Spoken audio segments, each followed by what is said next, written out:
Hey guys, welcome back to our own YouTube channel civil technical.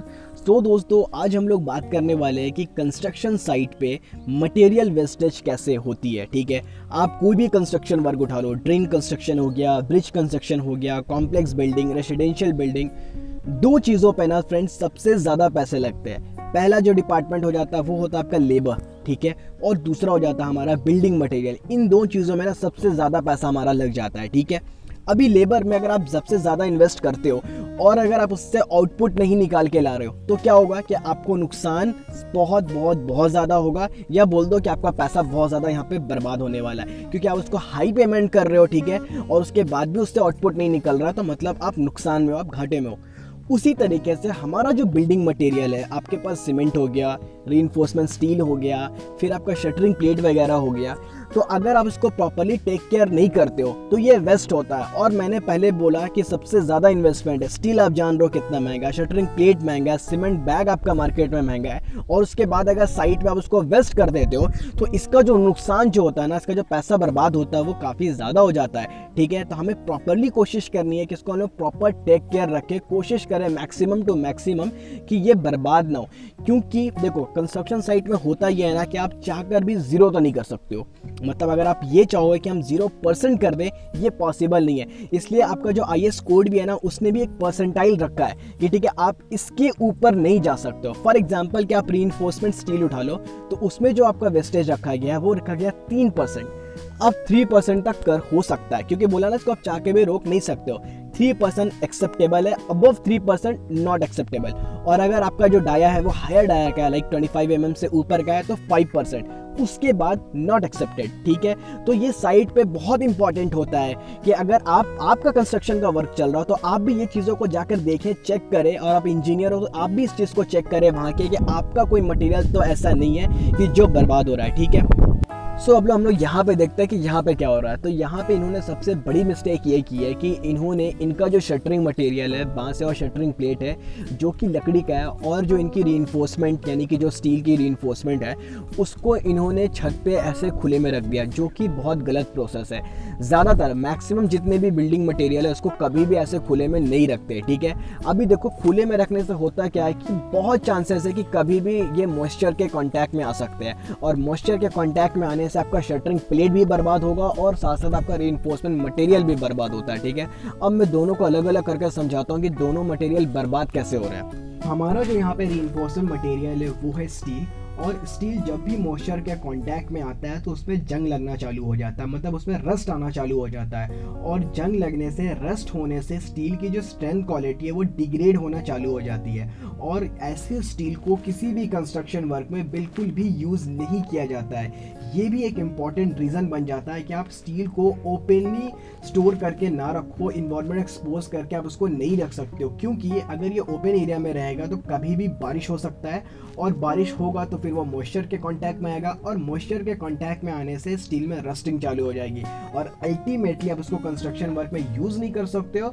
और lastly ये क्या होगा, वेस्ट हो जाएगा। और जो स्टील के अभी मार्केट वैल्यू है वो है ₹5,000 पर टन। ये आपको स्टेज टू स्टेज थोड़ा बहुत वेरिएशन मिल सकता है, बट ऑन एवरेज इसका रेट है ₹5,000 पर टन। मतलब इतना महंगा स्टील है, और अगर इसको इस तरीके से वेस्ट किया जाए तो ये बिल्कुल भी सही नहीं होगा। और जब आप फाइनल बिलिंग में जाओगे और उसके बाद वेस्टेज परसेंटाइल निकालोगे स्टील का, तब आपको मालूम चलेगा कि बहुत ज़्यादा पैसों का नुकसान हो गया है सिर्फ नेग्लिजेंसी और केयरलेस के कारण। क्योंकि इसको प्रोटेक्ट करने के लिए, मॉइस्चर से बचाने के लिए आपको बहुत ज़्यादा मेहनत करने का भी ज़रूरत नहीं है। सिंपली आपको एंटी रस्ट केमिकल का 2 कोट कर देना है अपने स्टील के ऊपर, और उसको और ज़्यादा प्रोटेक्ट करने के लिए आप फर्दर इसको टैरपोलिन जो आता है उससे आप कवर कर सकते हो। प्लास्टिक की टैरपोलिन आती है, उससे कवर कर दोगे तो और ज़्यादा प्रिजर्व हो जाएगा या और ज़्यादा अच्छा हो जाएगा। और आपको इसको इन्वायरमेंट में ऐसे खुले में नहीं स्टोर करना, आप इसको प्रॉपर शेल्टर में किसी रूम में जाकर स्टोर कर सकते हो।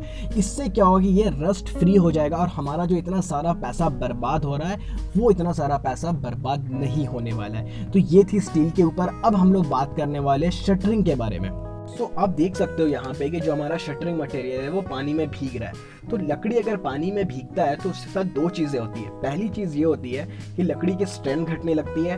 दूसरा चीज़ ये होता है कि जब लकड़ी वुड आपका मॉइस्चर ऑब्जॉर्व करता है तो होता यह है कि उसमें हम्स आना शुरू हो जाते हैं, मतलब लकड़ी फूलना शुरू हो जाता है। और दोनों ही केसेस में हम लोग ऐसे मटेरियल को कंस्ट्रक्शन लाइन में शटरिंग के लिए यूज बिल्कुल नहीं कर सकते हैं, क्योंकि अगर आप ऐसे मटेरियल को यूज करोगे तो हो सकता है कि जरा सा लोड पड़े और पूरा का पूरा शटरिंग फेल कर जाए। ठीक है, आपने बहुत जगहों पे देखा होगा कि स्लैब कास्ट हो रहा है और कास्ट होते वक्त जैसे ही आपने कंक्रीट पोर किया और शटरिंग फेल कर गया, शटरिंग टूट गया, तो ये आने वाले टाइम में जब उसको यूज में लोगे तो इसका नुकसान बहुत ज़्यादा है। तो फाइनली आप उसको यूज़ नहीं कर सकते हो, और अगर आप यूज़ नहीं करो तो इस मटेरियल के आपने जितना इन्वेस्टमेंट किया वो क्या हो गया, बर्बाद हो गया।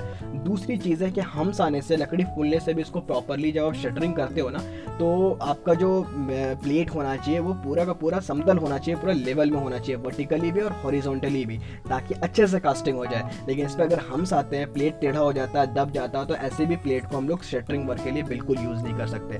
तो दोनों कंडीशन में कंक्लूजन यही निकलता है कि आपका जो प्लेट है वो बर्बाद हो गया। तो अभी जो मैं बताता हूँ मार्केट वैल्यू जो आपको प्लेट के लिए पड़ता है वो अराउंड पड़ जाता है ₹1600, 600 बाई 1200 mm का अगर आप प्लेट परचेस करते हो ना मार्केट से, तो वो आपको पड़ जाता है ₹1000 का। तो ये भी काफ़ी ज़्यादा महंगा है। इस प्लेट को कम से कम 2 से 3 बार यूटिलाइज किया जा सकता है अगर इसको प्रॉपरली टेक केयर किया जाए। लेकिन अगर आप ऐसे पानी में एक्सपोज कर दोगे तो फिर उसको यूज़ नहीं कर सकते और आपका बहुत ज़्यादा नुकसान हो जाता है। सो फ्रेंड्स, हम लोग यहाँ पे सिर्फ 2 ही मटेरियल के बारे में बात किया, एक शटरिंग मटेरियल के बारे में बात किया और रीइंफोर्समेंट के बारे में बात किया, लेकिन और भी बहुत सारे मटेरियल है। एक और आप एग्जांपल ले लो सीमेंट को, तो बहुत लोग सीमेंट को ऐसी जगह पे स्टोर कर देते हैं जहाँ पे मॉइस्चर होता है। तो ये आप जहाँ पे मॉइस्चर हो वहाँ पे सीमेंट को स्टोर नहीं किया जाता है। आप सीमेंट को डायरेक्टली ज़मीन पर नहीं रख सकते हो, वो ज़मीन से भी मॉइस्चर ऑब्जॉर्व करता है। आपको उसको सरफेस से, जो आपका ज़मीन है उससे ऊपर में रखना है कि वो नीचे से मॉइस्चर ऑब्जॉर्व नहीं करे। तो जब आप साइट पे काम कराते हो, अब अगर आप कॉन्ट्रैक्टर हो या आपका घर बन रहा है या आप खुद एक इंजीनियर हो, तो ये वेस्टेज ऑफ मटेरियल पे भी काफ़ी ज़्यादा ध्यान देना चाहिए। अगर आप अच्छे से ध्यान दोगे ना तो बहुत पैसा बच सकता है, और अगर आप ध्यान नहीं दोगे तो नुकसान भी बहुत ज़्यादा हो जाता है। कभी कभी एट अ टाइम नुकसान हो जाता है, और अगर आप उस वैसे मटेरियल को जो बर्बाद हो गया और उसको फिर भी यूज़ करते हो तो फिर आने वाले टाइम में नुकसान और ज़्यादा हो सकता है। तो फाइनली मैं यहाँ पे वीडियो को एंड करता हूँ। अगर आप कहीं पे काम करा रहे हो तो आप इन चीज़ों को ज़रूर से ध्यान दो। अदरवाइज अगर आपको ये वीडियो अच्छा लगा तो प्लीज़ वीडियो को लाइक करो, चैनल को सब्सक्राइब करो। Thank you.